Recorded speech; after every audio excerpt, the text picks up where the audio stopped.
P U C ಪ್ರೀತಿಯ ವಿದ್ಯಾರ್ಥಿಗಳಿಗೆ ನಿಮ್ಮ ನೆಚ್ಚಿನ ಚಾನಲ್ ಆಗಿರುವ ABG ಸ್ಪೋಕನ್ ಇಂಗ್ಲೀಷ್ ಕ್ಲಾಸಸ್ಗೆ ಸ್ವಾಗತ. ಪ್ರೀತಿಯ ವಿದ್ಯಾರ್ಥಿಗಳೇ, ಈಗ ನೀವೆಲ್ಲರೂ ದ್ವಿತೀಯ PUC ಇಂಗ್ಲೀಷ್ ಎಕ್ಸಾಮ್ಗಾಗಿ ಸಾಕಷ್ಟು ತಯಾರಿಯನ್ನು ಮಾಡ್ತಾ ಇದ್ದೀರಿ. ಆ ಒಂದು ತಯಾರಿಗೆ ನಾನು ನಿಮಗೆ ಬೆಂಬಲವಾಗಿ ನಿಲ್ಲುವುದಕ್ಕಾಗಿ ಈ ಒಂದು 2026ನೇ ಸಾಲಿನ ಕ್ವಶನ್ ಬ್ಯಾಂಕ್ನ ಎಕ್ಸ್ಪ್ರೆಷನ್ಸ್ಗಳನ್ನು ಇಲ್ಲಿ ನಿಮಗೆ ಸಾಲ್ವ್ ಮಾಡಿಕೊಡ್ತಾ ಇದ್ದೇನೆ. ಇಲ್ಲಿ 15 ಎಕ್ಸಾಂಪಲ್ಗಳನ್ನ ಸಾಲ್ವ್ ಮಾಡ್ತಾ ಇದ್ದೇನೆ.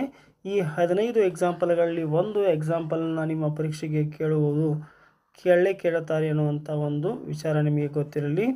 ಸೊ ಪ್ರೀತಿಯ ವಿದ್ಯಾರ್ಥಿಗಳೇ, ಈ ಎಕ್ಸ್ಪ್ರೆಷನನ್ನು ಬಿಡಿಸುವುದಕ್ಕೆ ಕೆಲವು ನಿಯಮಗಳನ್ನು ಇಲ್ಲಿ ಹೇಳಿದ್ದಾರೆ. ಆ ನಿಯಮಗಳನ್ನು ಮೊದಲಿಗೆ ನಾವು ಅಧ್ಯಯನ ಮಾಡೋಣ. This question item can be chosen either from the text or from outside the text ಅಂತ ಹೇಳ್ತಾರೆ. ಅಂದರೆ ಈ ಒಂದು ಪ್ರಶ್ನೆಯನ್ನು ನೀವು ಟೆಕ್ಸ್ಟ್ ಬುಕ್ನಿಂದ ಅವರು ಕೇಳಬಹುದು ಅಥವಾ ಟೆಕ್ಸ್ಟ್ ಬುಕ್ಕನ್ನು ಹೊರತುಪಡಿಸಿ ಹೊರಗಿಂದ ಸಹಿತ ಅದನ್ನು ತೆಗೆದುಕೊಳ್ಳಬಹುದು. ಅದಕ್ಕೆ ನಾನ್ ಟೆಕ್ಸ್ಚುವಲ್ ಅಂತ ಹೇಳಿ ಕರೀತಾರೆ. But the expressions are to be chosen only from the course book or work book ಅಂತ ಹೇಳ್ತಾರೆ. ಆದರೆ ಇಲ್ಲಿ ಕೇಳುವಂತಹ ಏನು ಎಕ್ಸ್ಪ್ರೆಷನ್ಸ್ ಇದ್ದಾವಲ್ಲ, ಇವುಗಳನ್ನು ನಿಮ್ಮ ಕೋರ್ಸ್ ಬುಕ್ ಅಥವಾ ವರ್ಕ್ ಬುಕ್ನಿಂದ ಮಾತ್ರ ಆಯ್ಕೆ ಮಾಡಿರ್ತಾರೆ. ಉಳಿದ ಎಕ್ಸಾಂಪಲ್ನ ಅವರು ಬೇರೆ ಕಡೆಯಿಂದ ತೆಗೆದುಕೊಳ್ಳಬಹುದು ಅನ್ನುವಂಥ ವಿಚಾರವನ್ನು ನಿಮಗಿಲ್ಲಿ ಹೇಳ್ತಾ ಇದ್ದಾರೆ. ಸೊ ಮೂರನೇದಾಗಿ, it is for 2 marks and in the form of fill in the blanks. ಇದು 2 ಅಂಕದ ಪ್ರಶ್ನೆಯಾಗಿದ್ದು ಇದು ಫಿಲ್ ಇನ್ ದ ಬ್ಲ್ಯಾಂಕ್ಸ್ ರೂಪದಲ್ಲಿ ಇರುತ್ತದೆ. 2 appropriate expressions must be chosen from the given 3 expressions. ಇಲ್ಲಿ ನಿಮಗೆ ಉತ್ತರವಾಗಿ 3 ಉತ್ತರಗಳನ್ನು ಕೊಟ್ಟಿರ್ತಾರೆ. ಆ 3 ಉತ್ತರಗಳಲ್ಲಿ ನೀವು 2 ಆಯ್ಕೆ ಮಾಡಿಕೊಂಡು ಸರಿಯಾದ ಸ್ಥಳದಲ್ಲಿ ಸರಿಯಾದ ಉತ್ತರವನ್ನು ತುಂಬಬೇಕು ಅಂತ ಹೇಳ್ತಾರೆ. ಇನ್ನು right the given paragraph in the answer paper with the filled banks clearly underline. ಮೊದಲು ಉತ್ತರ ಪತ್ರಿಕೆಯಲ್ಲಿ ಏನು ಮಾಡಬೇಕು ಅಂತಂದರೆ, ನೀವು ಕೊಟ್ಟಿರುವ ಪ್ಯಾರಾಗ್ರಾಫನ್ನು ಬರ್ಕೊಂಡು ಮತ್ತು ನೀವು ತುಂಬಿರುವಂತಹ ಉತ್ತರಕ್ಕೆ ಸರಿಯಾಗಿ ಅಂಡರ್ಲೈನ್ ಮಾಡತಕ್ಕದ್ದು ಅಂತ ಹೇಳ್ತಾರೆ. ಬನ್ನಿ ವಿದ್ಯಾರ್ಥಿಗಳೇ, ಮೊದಲ ಎಕ್ಸಾಂಪಲನ್ನು ಇಲ್ಲಿ ನಾವು ನೋಡೋಣ. ದ ಫಸ್ಟ್ ಎಕ್ಸಾಂಪಲ್ ಬಹಳ ಇಲ್ಲಿ ಕೊಟ್ಟಿರ್ತಕ್ಕಂಥ ಎಲ್ಲ ಪ್ರಶ್ನೆಗಳು ಡಿಫಿಕಲ್ಟ್ ಲೆವೆಲ್ ಆಗಿರ್ತವೆ ಅಂತ ಹೇಳ್ತಾರೆ. ಡಿ ಅಂತ ಬರೆದಿದ್ದಾರೆ ನೋಡ್ಕೊಳ್ಳಿ. ಈ ಕಡೆ ಕೆಂಪು ಬಣ್ಣದಲ್ಲಿ ಡಿ ಅಂತ ಕೊಟ್ಟಿದ್ದಾರೆ ಅಂತಂದರೆ ಅರ್ಥ ಮಾಡ್ಕೋಬೇಕು. ನೀವು ಏನಂತ ತಿಳ್ಕೊಬೇಕು, ಇವೆಲ್ಲ ಡಿಫಿಕಲ್ಟ್ ಕ್ವಶನ್ಸ್ ಅಂತ ತಿಳ್ಕೊಬೇಕು. ಆದರೆ ನಿಮಗೆ ತುಂಬ ಈಸಿ ಮಾಡಿಕೊಡ್ತೀನಿ, ತುಂಬ ಸರಳ ಮಾಡಿಕೊಡುವಂಥ ಪ್ರಯತ್ನವನ್ನು ಸಹಿತ ಈ ವಿಡಿಯೋದಲ್ಲಿ ಮಾಡ್ತಾ ಇದ್ದೇನೆ. ಪ್ರೀತಿಯ ವಿದ್ಯಾರ್ಥಿಗಳೇ, ಬನ್ನಿ ಈಗ ಮೊದಲ ಪ್ರಶ್ನೆಯನ್ನು ನೋಡೋಣ. Tendulkar is called the greatest of all times cricket player ಅಂತ ಹೇಳ್ತಾರೆ. ಈ ತೆಂಡೂಲ್ಕರ್ ಅನ್ನತಕ್ಕಂಥ ಹೆಸರನ್ನು ಕೇಳಿದ್ದೀರಿ. ಇವರು ಕ್ರಿಕೆಟ್ ಕ್ಷೇತ್ರದಲ್ಲಿ ತುಂಬ ಹೆಸರುವಾಸಿಯಾಗಿರ್ತಕ್ಕಂಥವರು. He never dash from practice, ಅಂದರೆ ಅವರು ಯಾವತ್ತೂ ಸಹಿತ ಪ್ರಾಕ್ಟೀಸ್ನಿಂದ ಹೊರಗುಳಿದಿಲ್ಲ ಅಂತ ಹೇಳಬೇಕಾಗಿದೆ. So he never shied away ಅಂತಂದರೆ ಅವ್ರು ಯಾವತ್ತೂ ಪ್ರಾಕ್ಟೀಸ್ನಿಂದ ಹೊರಗುಳಿಲಿಲ್ಲ. From practice as a young cricketer, ಕಿರಿಯ ವಯಸ್ಸಿನ ಕ್ರಿಕೆಟಿಗ ಯಾವಾಗ ಆಗಿದ್ರಲ್ಲ ಅವರು ಯಾವತ್ತೂ ಪ್ರಾಕ್ಟೀಸ್ನಿಂದ ಹಿಂದೆ ಸರಿಲಿಲ್ಲ. Due to his regular practice, ದಿನನಿತ್ಯದ ಒಂದು ಅಭ್ಯಾಸ ಮಾಡ್ತಾ ಇದ್ರಲ್ಲ, he became well versed in the game. ಹೀಗಾಗಿ ದಿನನಿತ್ಯ ಅವರು ಅಭ್ಯಾಸ ಮಾಡಿ ಆ ಆಟದಲ್ಲಿ ತುಂಬ ನಿಪುಣರಾದರು ಅನ್ನೋದಕ್ಕೆ ವೆಲ್ ವರ್ಸ್ಡ್ ಅಂತ ಹೇಳಿ ಕರೀತಾರೆ. ಸೊ ಇನ್ನು ಎರಡನೇ ಎಕ್ಸಾಂಪಲನ್ನು ನೋಡೋದಕ್ಕಿಂತ ಮುಂಚೆ ವಿದ್ಯಾರ್ಥಿಗಳೇ, ನಿಮ್ಮಲ್ಲಿ ಒಂದು ವಿನಂತಿ. ಇಲ್ಲಿಯವರೆಗೆ ನೀವು ನಿಮ್ಮ ನೆಚ್ಚಿನ ಚಾನಲ್ ಆಗಿರುವ ABG ಸ್ಪೋಕನ್ ಇಂಗ್ಲೀಷ್ ಕ್ಲಾಸಸ್ಗೆ ನೀವೇನು ಸಬ್ಸ್ಕ್ರೈಬ್ ಆಗಿಲ್ಲ ಅಂದರೆ ಈ ಕೂಡಲೇ ಸಬ್ಸ್ಕ್ರೈಬ್ ಆಗಿ, ಮತ್ತು ಈ ವಿಡಿಯೋ ನಿಮಗೆ ಇಷ್ಟ ಆದರೆ ನಿಮ್ಮ ಫ್ರೆಂಡ್ಸ್ಗೆ ಶೇರ್ ಮಾಡಿ ಮತ್ತು ಕಮೆಂಟ್ ಮಾಡಿ ಅಂತ ಕೇಳ್ಕೊಳ್ತಾ ಮುಂದೆ ಎರಡನೇ ಪ್ರಶ್ನೆಗೆ ಹೋಗ್ತಾ ಇದ್ದೇವೆ. ಬೋರ್ಹೆಸ್ ಸೇಸ್, ಇದು ಪಾಠಕ್ಕೆ ಸಂಬಂಧಪಟ್ಟಿರ್ತಕ್ಕಂಥದ್ದು. ಮೊದಲನೇ ಎಕ್ಸಾಂಪಲ್ ನೋಡಿದಲ್ಲ, ಅದು ಟೆಕ್ಸ್ಟುವಲ್ ಅಲ್ಲ, ನಾನ್ ಟೆಕ್ಸ್ಟುವಲ್ ಅದು. ಆದರೆ ಕೇಳಿರ್ತಕ್ಕಂತಹ ವೆಲ್ ವರ್ಸ್ಡ್, ಶೆಡ್ ಅವೇ ಅಂತ ಏನಿವೆ, ಇವು ಸಹಿತ ಅವು ಕೋರ್ಸ್ ಬುಕ್ನಿಂದ ಅಥವಾ ವರ್ಕ್ ಬುಕ್ನಿಂದ ತೆಗೆದುಕೊಂಡಿರ್ತಕ್ಕಂಥ ಎಕ್ಸಾಂಪಲ್ಗಳಾಗಿವೆ. ಇನ್ನು ಎರಡನೇದಾಗಿ ಬೋರ್ಹೆಸ್ ಅಂತಕ್ಕಂಥದ್ದು ಟೆಕ್ಸ್ಟುವಲ್. ಇದು ಟೆಕ್ಸ್ಟುವಲ್ ಅಂತಂದರೆ ನಿಮ್ಮ ಪುಸ್ತಕದಲ್ಲಿ ಇದೆ. ಬೋರ್ಹೆಸ್ ಸೇಸ್ ದ್ಯಾಟ್, ಬೋರ್ಹೆಸ್ ಹೇಳ್ತಾರೆ, all children fail to give their mothers the deserved happiness. ಎಲ್ಲ ಮಕ್ಕಳು ತಮ್ಮ ತಂದೆ ಮತ್ತು ತಾಯಿಗೆ ಬೇಕಾಗಿರುವಂತಹ ಸಂತೋಷವನ್ನು ಕೊಡುವುದಕ್ಕೆ ವಿಫಲರಾಗ್ತಾರೆ. Because the mothers are taken for granted. First answer is taken for granted. However, it does not dawn on them before her death. ಅವರು ಸಾಯೋಕ್ಕಿಂತ ಮುಂಚೆ ಈ ವಿಚಾರ ನಮಗೆ ಗೊತ್ತಾಗೋದೇ ಇಲ್ಲ ಅನ್ನುವಂಥ ವಿಚಾರವನ್ನು ಇಲ್ಲಿ ಹೇಳ್ತಾರೆ. ಸೊ ಮೊದಲನೇ ಉತ್ತರ ಟೇಕನ್ ಫಾರ್ ಗ್ರಾಂಟೆಡ್ ಅಂದರೆ ಏನು ತಿಳ್ಕೊಬೇಕು ನೀವು ಇಲ್ಲಿ, ನಾವು ತಂದೆ ತಾಯಿಯನ್ನು ಭಾಳ ಎತ್ತರದಲ್ಲಿ ಇಟ್ಕೊಂಡು ಅವರನ್ನು ಪೂಜ್ಯನೀಯವಾಗಿ ನೋಡೋದಕ್ಕೆ ನಾವೇಂತೀವಿ ಟೇಕನ್ ಫಾರ್ ಗ್ರಾಂಟೆಡ್ ಅಂತ ಹೇಳ್ತೀವಿ. ಅಂದರೆ ಡಾನ್ ಆನಸ್ ಅಂದರೆ ಈ ವಿಷಯ ನಮಗೆ ಅರ್ಥನೇ ಆಗೋದಿಲ್ಲ, ಎಲ್ಲಿಯವರಿಗೆ ಅರ್ಥ ಆಗೋದಿಲ್ಲ, ಅವರು ಸತ್ತು ಹೋಗುವವರಿಗೆ ನಮಗದು ವಿಷಯ ಅರ್ಥ ಆಗೋದಿಲ್ಲ ಅಂತ ಇಲ್ಲಿ ಹೇಳ್ತಾರೆ. ಇನ್ನು ಮೂರನೆಯ ಪ್ರಶ್ನೆಗೆ ಬಂದುಬಿಟ್ಟು, if any one wants to achieve anything in life, ಯಾರಾದರೂ ಏನಾದರೂ ಜೀವನದಲ್ಲಿ ಸಾಧನೆ ಮಾಡಬೇಕು ಅಂದ್ಕೊಂಡಿದ್ರೆ ಒನ್ ಮಸ್ಟ್ ಡ್ಯಾಶ್ ಅಂತ ಹೇಳ್ತಾರೆ. Set a project, throw away, keep in mind ಅಂತ ಇಲ್ಲಿ 3 ಆಪ್ಷನ್ಗಳನ್ನು ಕೊಡಲಾಗಿದೆ. ಮೊದಲನೇ ಆಪ್ಷನ್ ಏನು ಬರಬೇಕು ಅಂದರೆ keep in mind. Keep in mind ಅಂದರೆ ನೀವು ಮನಸ್ಸಿನಲ್ಲಿ ಇಟ್ಕೊಂಡಿರಬೇಕು. One must keep in mind that it always requires focused hard work. ನಾವೇನಾದರೂ ಸಾಧನೆ ಮಾಡಬೇಕು ಅಂತಂದರೆ ನಮ್ಮ ಫೋಕಸ್, ನಮ್ಮ ಸಂಪೂರ್ಣವಾಗಿರ್ತಕ್ಕಂಥ ಏಕಾಗ್ರತೆ, ನಮ್ಮ ಗುರಿ ಎದ್ರ ಮೇಲೆ ಇರಬೇಕು, ಹಾರ್ಡ್ ವರ್ಕ್ ಕಡೆಗೆ ಇರಬೇಕು, ಕಠಿಣ ಪರಿಶ್ರಮದ ಕಡೆಗೆ ಇರಬೇಕು ಟು ಅಚೀವ್ ಇಟ್.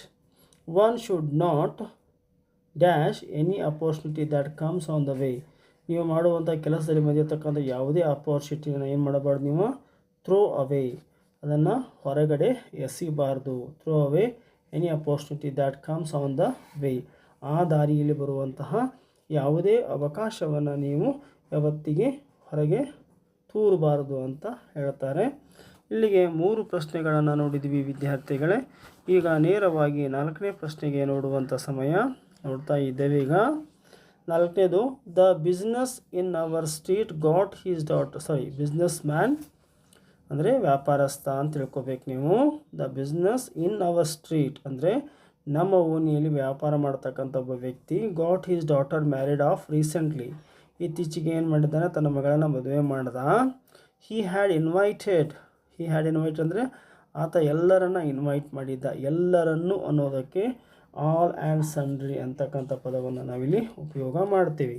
ಎಲ್ಲರನ್ನು ಅನ್ನೋದಕ್ಕೆ ಆಲ್ ಆ್ಯಂಡ್ ಸನ್ರಿ ಅಂತ ಯೂಸ್ ಮಾಡ್ತೇವೆ. He had invited all and sundry ಅಂದರೆ ಎಲ್ಲರನ್ನ ಕರೆದಿದ್ದ. ಫಾರ್ ಅವರ್ ಟೌನ್, ನಮ್ಮ ಪಟ್ಟಣಕ್ಕೆ ಸಂಬಂಧಪಟ್ಟಿರ್ತಕ್ಕಂಥ ಪಟ್ಟಣದಲ್ಲಿ ವಾಸವಾಗಿರ್ತಕ್ಕಂಥವರೆಲ್ಲರನ್ನು ಕರೆದಿದ್ದ. The people living in the street had to, ಆ ಒಂದು ಓಣಿಯಲ್ಲಿ ವಾಸವಾಗಿರ್ತಕ್ಕಂಥವರು dash the traffic jam still evening.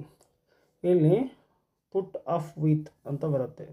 ಅಂದರೆ ಪುಟ್ ಅಪ್ ವಿತ್ ಅಂದರೆ ತಡೆ ಹಿಡಿತು ಅಂತ. ಟ್ರಾಫಿಕ್ ಜಾಮ್ ಅವರನ್ನು ಹೋಗೋದನ್ನು ತುಂಬ ತಡ ಮಾಡಿತು ಅಂತ ಹೇಳೋದಕ್ಕೆ ನಾವೇನು ಅಂತೀವಿ, put up with the traffic jam till evening. ಸಾಯಂಕಾಲದವರೆಗೆ ಸಹಿತ ಆ ಮದುವೆಗೆ ಹೋಗೋದಕ್ಕೆ ಅದು ಅವಕಾಶ ಮಾಡಿಕೊಡಲಿಲ್ಲ ಟ್ರಾಫಿಕ್ ಜಾಮ್ ಅಂತ ಹೇಳೋದಕ್ಕೆ ಪುಟ್ ಅಪ್ ವಿತ್ ಅಂಥೇಳಿ ನಾವು ಯೂಸ್ ಮಾಡ್ತಾ ಇದ್ದೇವೆ.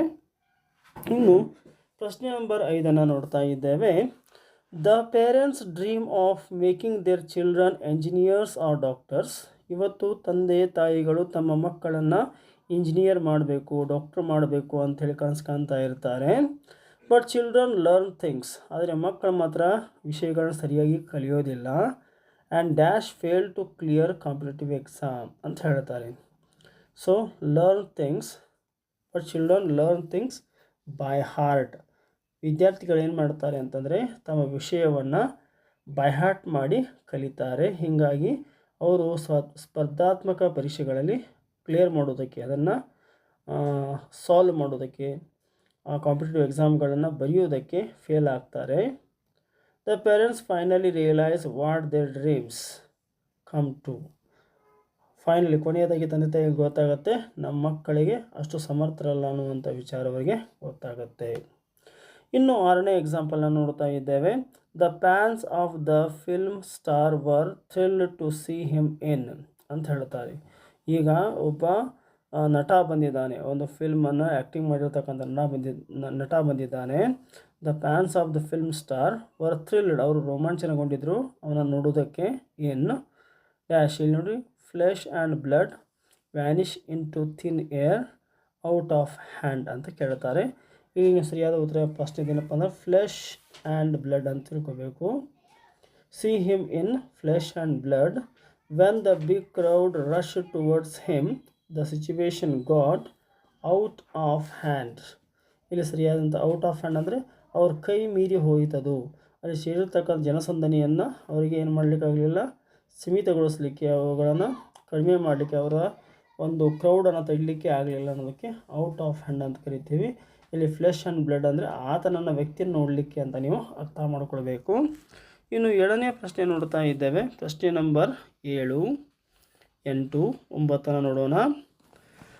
ಇದು ಪಾಠದಿಂದ ಕೇಳಲಾಗಿದೆ. Borges says that it would be wonderful to write a history of book he will ಅಂತ ಹೇಳಿದ್ದಾರೆ. ಇಲ್ಲಿ ನೀವೇನು ತಿಳ್ಕೊಬೇಕು ಅಂದರೆ ಬೋರ್ಹೆಸ್ ಹೇಳ್ತಾರೆ that it would be wonderful, ಇದು ತುಂಬ ಅದ್ಭುತವಾಗಿರ್ತಕ್ಕಂಥದ್ದು. ಹಿಸ್ಟ್ರಿ ಬಗ್ಗೆ ಒಂದು ಪುಸ್ತಕಗಳ ಇತಿಹಾಸದ ಬಗ್ಗೆ ಒಂದು ಪುಸ್ತಕ ಬರೆಯೋದು ತುಂಬ ಅದ್ಭುತವಾಗಿರ್ತಕ್ಕಂಥದ್ದು. He will dash however he says that he will keep it in mind, ಆತ ಮನಸ್ಸಿನಲ್ಲಿ ಅದನ್ನು ಇಟ್ಕೊಳ್ತಾನೆ ಅಂತ ಹೇಳ್ತಾರೆ. He will however he says that an 83-year-old man can't set a project of this kind himself ಅಂತ ಹೇಳ್ತಾರೆ. ಆತನಿಗೆ 83 ವರ್ಷ ಈಗ ಅಂಥ ಒಂದು ಪ್ರಾಜೆಕ್ಟನ್ನು, ಅಂಥ ಒಂದು ಕೆಲಸವನ್ನು ಮಾಡಲಿಕ್ಕೆ ಅದರಿಂದ ಸಾಧ್ಯ ಆಗತ್ತೆ ಅನ್ನುವಂಥ ಪ್ರಶ್ನೆಯನ್ನು ಕೇಳ್ತಾ ಇದ್ದಾರೆ. ಸೊ ಈಗ ನಾವು 8ನೇ ಪ್ರಶ್ನೆಗೆ ಹೋಗ್ತಾ ಇದ್ದೇವೆ. ಒನ್ಸ್ ದ ಸ್ಟೂಡೆಂಟ್ಸ್, ಒಮ್ಮೆ ವಿದ್ಯಾರ್ಥಿಗಳು, students the habit of active listening, ಇಲ್ಲಿ ನೋಡ್ಕೋಬೇಕು. Come off, get into, chance ಗೆಚ್ಚರ್, 3 ಉತ್ತರಗಳನ್ನು ಕೇಳಲಾಗಿದೆ, 3 ಕೊಡಲಾಗಿದೆ. 1ನೇ ಉತ್ತರ ನೋಡೋಣ. Once the students get into the habit ಅಂತ ಹೇಳ್ತಾರೆ. ಒಂದು ಸತಿ ವಿದ್ಯಾರ್ಥಿಗಳು ಗೆಟ್ ಇನ್ ಟು ಅಂದರೆ ಇನ್ವಾಲ್ವ್ ಅಂತ ಅರ್ಥ ಆಗುತ್ತೆ, ಒಳಗೊಳ್ಳುವಿಕೆ ಅಂತ ಕರಿತೇವೆ. ಅಥವಾ ತಮ್ಮ ಶಿಕ್ಷಕರು ಹೇಳಿರ್ತಕ್ಕಂಥ ಪಾಠವನ್ನು ಲಕ್ಷ್ಯ ಕೊಟ್ಟು ಕೇಳಿದರೆ ಅಂತ ಅರ್ಥ ಆಗುತ್ತೆ. The habit of active listening, they start understanding things clearly, ಆವಾಗ ಅವರು ಶಿಕ್ಷಕರು ಹೇಳುವತಕ್ಕಂಥ ಎಲ್ಲ ವಿಚಾರಗಳನ್ನ ಅತ್ಯಂತ ಕ್ಲಿಯರ್ ಆಗಿ ಸ್ಪಷ್ಟವಾಗಿ ತಿಳಿದುಕೊಳ್ಳಲಿಕ್ಕೆ ಆರಂಭ ಮಾಡ್ತಾರೆ. When the lessons R understood, ಯಾವಾಗ ಪಾಠಗಳು ತಿಳಿಯುತ್ತವೆ ಅವರಿಗೆ ವೆರಿ ವೆಲ್ ಚೆನ್ನಾಗಿ. All students dash with the right answers readily come of ಅಂತಂದರೆ ಸಹಜವಾಗಿ ಆ ಉತ್ತರಗಳು ಸರಿಯಾಗಿ ಬಂದುಬಿಡ್ತವೆ. ಎಲ್ಲಿ ಬರ್ತವೆ? ಆ ವಿದ್ಯಾರ್ಥಿಗಳಲ್ಲಿ ಬರ್ತವೆ ಅಂತ ಹೇಳ್ತಾರೆ. ಇನ್ನು ನಾವು 9ನೇ ಪ್ರಶ್ನೆಗೆ ಬರ್ತಾ ಇದ್ದೇವೆ. 9ನೇ ಪ್ರಶ್ನೆಯ ಉತ್ತರ ಈ ರೀತಿಯಾಗಿದೆ. As Ramesh was diabetic, Ramesh ಅಂತಕ್ಕಂಥವನು ಈಗಾಗಲೇ ಡಯಾಬಿಟಿಕ್ ಆಗಿದ್ದಾನೆ ಅಥವಾ ಡಯಾಬಿಟಿಸ್ ರೋಗಕ್ಕೆ ತುತ್ತಾಗಿದ್ದಾನೆ. ಹಿ ಹ್ಯಾಡ್ ಡಿಸೈಡ್ ಅಂದರೆ ಆತ ನಿರ್ಧಾರ ಮಾಡಿದ್ದಾನೆ. ಗಿವ್ ಅಪ್ ಅಂದರೆ ಬಿಟ್ಟು ಬಿಡೋದು ಅಂತ. He had decided to give up consuming sweets ತಿನ್ನೋದನ್ನು ಬಿಟ್ಟಬೇಕು ಅಂತ ಆತ ನಿರ್ಧಾರ ಮಾಡಿದ್ದಾನೆ. ಆ್ಯಸ್ ಪರ್ ಡಾಕ್ಟರ್ಸ್ ಅಡ್ವೈಸ್, ಅದು ಅವರ ವೈದ್ಯರು ಸಹಿತ ಅದಕ್ಕೆ ಉಪದೇಶ ಮಾಡಿದ್ದಾರೆ. He is dash when he saw a sweet packet printed with sugar free on it. ಯಾವಾಗ ಏನು ಮಾಡ್ತಾನೆ ರಮೇಶ್ ಅಂತಕ್ಕಂಥ ಶುಗರ್ ಫ್ರೀ ಅಂತೇಳಿ ಯಾವ ಒಂದು ಬಾಕ್ಸ್ ಮೇಲೆ ನೋಡ್ತಾನಲ್ಲ, ಆವಾಗ ಅವನ ಮುಖ ಏನಾಗುತ್ತೆ? ಅರಳುತ್ತೆ. ಫೇಸ್ ಲಿಟ್ ಅಪ್ ಅಂತಂದರೆ ಮುಖ ಅರಳುವುದು ಅಂತ ಅರ್ಥವನ್ನು ಕೊಡುತ್ತೆ. ಇನ್ನು ನಾವು ಮುಂದಿನ ಪ್ರಶ್ನೆಗೆ ಹೋಗೋಣ ವಿದ್ಯಾರ್ಥಿಗಳೇ. ಪ್ರಶ್ನೆ ನಂಬರ್ 10. ಸೊ ಮೊದಲ ಪ್ರಶ್ನೆಯನ್ನು ನೋಡ್ತಾ ಇದ್ದೇವೆ. NSS is introduced. NSS ಅಂತಂದರೆ ಗೊತ್ತಾಗತ್ತಲ್ಲ ನಿಮಗೆ. NSS ಅಂತಕ್ಕಂಥದ್ದು ನಿಮ್ಮ ಕಾಲೇಜ್ನಲ್ಲಿರ್ಬೋದು ಅಥವಾ ಹೈಸ್ಕೂಲ್ನಲ್ಲಿ ಏನು ಮಾಡಿರ್ಬೋದು. NSS ಈಸ್ ಇಂಟ್ರಡ್ಯೂಸ್ ಅಂತಂದರೆ ಅದು ಇವತ್ತು ಪರಿಚಯ ಮಾಡಿಕೊಡ್ತಾ ಇದ್ದೆ. ಇಂಟ್ರಡ್ಯೂಸ್ ಡ್ಯಾಶ್ ಕಾಲೇಜ್ ಕರಿಕ್ಯುಲಮ್ ಅಂತ ಹೇಳ್ತಾರೆ. ಅಂದರೆ NSS ಅಂತಕ್ಕಂಥದ್ದು ಆ್ಯಸ್ ಅ ಪಾರ್ಟ್ ಆಫ್, ಒಂದು ಭಾಗವಾಗಿ, ಕಾಲೇಜಿನ ಒಂದು ಪಠ್ಯಕ್ರಮದ ಭಾಗವಾಗಿ NSS is introduced as a part of college curriculum. The NSS volunteers became dash in carrying out the selfless social work activities ಅಂತಂದರೆ ಇಲ್ಲಿ ನೀವು 10ನೇ ಉತ್ತರವನ್ನು ಹೀಗೆ ಬರಿಬಹುದು. ವೆಲ್ ವರ್ಸ್ಡ್, ಅವರು ಸೋಷಲ್ ವರ್ಕ್ ಮಾಡೋದಲ್ಲಿ ನಿಪುಣರಾಗಿರ್ತಾರೆ ಅಂತ ಅರ್ಥವನ್ನು ಕೊಡ್ತಕ್ಕಂಥದ್ದು. ಸೊ ಇನ್ನು 11ನೇ ಪ್ರಶ್ನೆಗೆ ಬರ್ತಾ ಇದ್ದೇವೆ. The traffic in the big cities is increasing by ಅಂತ ಹೇಳ್ತಾರೆ. ಇವತ್ತು ದೊಡ್ಡ ದೊಡ್ಡ ಮಹಾನಗರಗಳಲ್ಲಿ ಟ್ರಾಫಿಕ್ ಅಂದರೆ ಈ ವಾಹನ ಜನಸಂದಣಿ ಏನು ಮಾಡ್ತಾ ಇದೆ ಅಂತಂದರೆ ತುಂಬ ಹೆಚ್ಚಾಗ್ತಾ ಹೋಗ್ತಾ ಇದೆ. ಅದಕ್ಕೆ ಇಲ್ಲಿ ಹೇಳ್ತಾರೆ ಅವರು ಹಾಗೆ by dash day by day ಅಂತ ಹೇಳ್ತಾರೆ. ಡ್ಯಾಶ್ ಅಂದರೆ ನೋಡ್ಕೋಬೇಕು ನೀವು, to keep one shirt on, to look up to leaps and bounds ಅಂದರೆ ಹದ್ದು ಮೀರಿ ಹೆಚ್ಚಾಗ್ತಾ ಇದೆ ಅದಕ್ಕೆ ಲೀಪ್ಸ್ ಆ್ಯಂಡ್ ಬೌಂಡ್ಸ್ ಅಂತೀವಿ. ಮೊದಲನೇ ಉತ್ತರ leaps and bounds day by day ಅಂತ ನೀವು ಉತ್ತರವನ್ನು ಬರೆಯಬೇಕಾಗತ್ತೆ. ಇನ್ನು ಎರಡನೇದಾಗಿ it has become difficult for the commuters to keep one shirt on ಅಂತ ಬರುತ್ತೆ. When they are caught in the traffic jam, ಅವಾಗ ಅವ್ರಿಗೆ ಎಂಥ ಅನುಭವ ಆಗುತ್ತೆ ಅಂತಂದರೆ ಅಲ್ಲೇ ವಾಸವಾಗಿರುವಂಥ ಅನುಭವ ಆಗುತ್ತೆ. ಯಾರಿಗೆ? ಕಮ್ಯೂಟರ್ಸ್ ಅಂದರೆ ಪ್ರಯಾಣಿಕರು ಅಂತ ತಿಳ್ಕೊಬೇಕು ನೀವು. ಇನ್ನು ಕೊನೆಯದಾಗಿರ್ತಕ್ಕಂಥ ಎಕ್ಸಾಂಪಲ್, ಈಗಾಗಲೇ ಈ ಎರಡೂ ಎಕ್ಸಾಂಪಲ್ಗಳನ್ನು 2025ನೇ ಎಕ್ಸಾಮ್ನಲ್ಲಿ ಕೇಳಲಾಗಿದೆ. ಸೊ ಮುಂದೆ ನೋಡೋಣ. The doctors suggested the diabetic patients to, ಈಗ ವೈದ್ಯರು ಏನು ಮಾಡ್ತಾರೆ, ಯಾರಿಗೂ ಡಯಾಬಿಟಿಸ್ ಇದೆ ಅವರಿಗೆ ಏನು ಮಾಡ್ತಾರೆ, ಅವರು ಸಜೆಸ್ಟ್ ಮಾಡ್ತಾರೆ, ಸಲಹೆ ಕೊಡ್ತಾರೆ. ಏನಂತ ಸಲಹೆ ಕೊಡ್ತಾರೆ? To follow the particular order for consuming diverse food items ಅಂತ ಹೇಳ್ತಾರೆ. ಇಲ್ಲಿ 12ನೇ ಪ್ರಶ್ನೆಗೆ ಉತ್ತರ ಏನು ತಿಳ್ಕೊಬೇಕಂದ್ರೆ ಕೀಪ್ ಇಟ್ ಇನ್ ಮೈಂಡ್. ಮೊದಲೇ ಉತ್ತರ ಏನು ಬರಬೇಕು? Patients to keep it in mind to follow particular order to consuming diverse food items. They further ask the patients to dash the consumption of junk food. ಆಮೇಲೆ ಕೊನೆಯದಾಗಿ ಅವ್ರು ಹೇಳ್ತಾರೆ give up ಅಂದರೆ ಬಿಟ್ಬಿಡ್ಬೇಕು ನೀವು. ಎಂಥ ಆಹಾರ ಬಿಟ್ಬಿಡಬೇಕು ಅಂತಂದರೆ further ask to patients give up the consumption of junk ಫುಡ್ಗಳನ್ನು ಸಹಿತ ನೀವು ತಿನ್ನಬಾರ್ದು ಅಂತ ಅವರು ನಮಗೆ ಸಜೆಸ್ಟ್ ಮಾಡ್ತಾರೆ ಅಂಥೇಳಿ. ಸೊ ಈ 12 ಎಕ್ಸಾಂಪಲ್ಗಳನ್ನ ಸಾಲ್ವ್ ಮಾಡಿದ್ದೇವೆ. 13ನೇ ಎಕ್ಸಾಂಪಲನ್ನು ನೋಡ್ತಾ ಇದ್ದೇವೆ. ಇವು ಸಹಿತ 2025ನೇ ಎಕ್ಸಾಮಲ್ಲಿ ಎಕ್ಸಾಮ್ 3 ಅಡಿಷ್ನಲ್ ಪೇಪರ್ನಲ್ಲಿ ಮತ್ತು ಅಡಿಷ್ನಲ್ ಪೇಪರ್ನಲ್ಲಿ ಕೇಳಿರ್ತಕ್ಕಂಥ ಪ್ರಶ್ನೆಗಳನ್ನು ನೋಡ್ತಾ ಇದ್ದೇವೆ. ಇಲ್ಲಿಗೆ ನಾವು 15 ಎಕ್ಸಾಂಪಲ್ಗಳನ್ನು ಸಾಲ್ವ್ ಮಾಡಿದ ಹಾಗಾಗುತ್ತೆ. 13ನೇ ಪ್ರಶ್ನೆ ನೋಡ್ತಾ ಇದ್ದೇವೆ. The criminal complaint that the king of Monaco had ruin. ಇದು ಟೆಕ್ಸ್ಟ್ ಬುಕ್ನಿಂದ ಬಂದಿರತಕ್ಕಂಥ ಉತ್ತರವಾಗಿದೆ. The criminal complaint that the king of Monaco had ruined his character and people would turn their back. ಅಂದರೆ ಜನ ಏನು ಮಾಡ್ತಾರೆ, ತಮಗೆ ಬೆನ್ನು ತೋರಿಸ್ತಾರೆ ಅನ್ನುವಂಥ ಅರ್ಥವನ್ನು ಇಲ್ಲಿ ಏನು ಮಾಡ್ತಾರೆ, ಟರ್ನ್ ದೇರ್ ಬ್ಯಾಕ್ ಅಂತ ಹೇಳುತ್ತೆ. And on him and in addition he had got dash of work get rid of. ಸರಿ, ಔಟ್ ಆಫ್ ದ ವೇ ಅಲ್ಲ, ಇಲ್ಲಿ ಸರಿಯಾದಂಥ ಉತ್ತರವನ್ನು ನೋಡಿಕೊಳ್ಳೋಣ. ಇಲ್ಲಿ ಎರಡನೇ ಉತ್ತರ ಔಟ್ ಆಫ್ ದ ವೇ ಅಂತ ಸರಿಯಾದ, out of the way of working. He had got out of the way of working thus he claimed pension ಅಂತ ಹೇಳ್ತಾರೆ. ನೆಕ್ಸ್ಟ್ ನೋಡೋಣ 14ನೇ ಪ್ರಶ್ನೆ. It was the time of election. ಇದು ಚುನಾವಣೆಯ ಸಮಯವಾಗಿತ್ತು. The campaign in Umuofia was. Campaign in Umuofia ಅಂದರೆ ಇದು ಸರಿ ಟೆಕ್ಸ್ಟ್ ಬುಕ್ನಿಂದ ಕೇಳಿರ್ತಕ್ಕಂಥ ಪ್ರಶ್ನೆ ಇದೆ.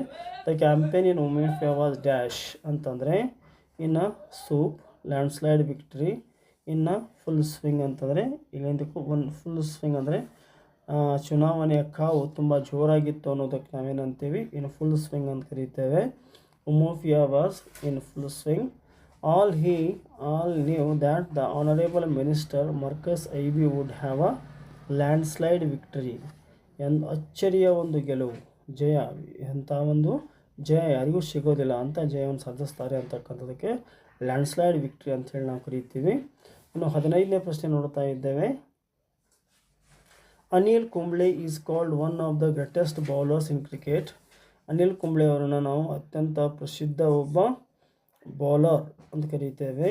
ಹಿ never dash from the practice ಅಂತಂದರೆ ಇದು ಶೆಡ್ ಅವೇ. ಈಗಾಗಲೇ ಇದನ್ನು ಕೇಳಿದ್ದಾರೆ. ಶೆಡ್ ಅವೇ ಅಂದರೆ ಹೊರಗೆ ಉಳಿಯೋದು. ಪ್ರಾಕ್ಟೀಸ್ನ ಎಂದೂ ಹೊರಗೆ ಉಳಿದಿರಲಿಲ್ಲ ಅವರು. As a young cricketer due to his regular practice he became well versed ಅಂದರೆ ನಿಪುಣನಾದ ಆ ಕೆಲಸದಲ್ಲಿ ಅಂಥೇಳಿ ಈಗಾಗಲೇ ಇದೊಂದು ಸತಿ ಬಂದಿದೆ. ಸೊ ಇದೇ ಎಕ್ಸಾಂಪಲ್ನಲ್ಲಿ ಯಾವ್ದಾದ್ರು ಒಂದು ಎಕ್ಸಾಂಪಲ್ ನಿಮ್ಮ ಎಕ್ಸಾಮ್ಗೆ ಕೇಳುವಂತಹ ಸಾಧ್ಯತೆ ಇರುತ್ತೆ ವಿದ್ಯಾರ್ಥಿಗಳೇ. ದಯವಿಟ್ಟು ಈ ವಿಡಿಯೋನ ಬೇರೆ ನಿಮ್ಮ ವಿದ್ಯಾರ್ಥಿಗಳಿಗೆ, ನಿಮ್ಮ ಸ್ನೇಹಿತರಿಗೆ ಮತ್ತು ಇನ್ನುಳಿದವರಿಗೆ ಸಹಿತ ಇದನ್ನು ನೀವು ಶೇರ್ ಮಾಡಿ. ನಿಮಗೇನಾದರೂ ಡೌಟ್ಸ್ ಇದ್ದರೆ ಕಮೆಂಟ್ ಬಾಕ್ಸಲ್ಲಿ ಕಮೆಂಟ್ ಮಾಡಿ ಅಂತ ಕೇಳ್ಕೊಳ್ಳುತ್ತಾ, ತಪ್ಪದೆ ಮರಿಬೇಡಿ ಈ ಒಂದು ಚಾನಲ್ಗೆ ಸಬ್ಸ್ಕ್ರೈಬ್ ಆಗೋದನ್ನು.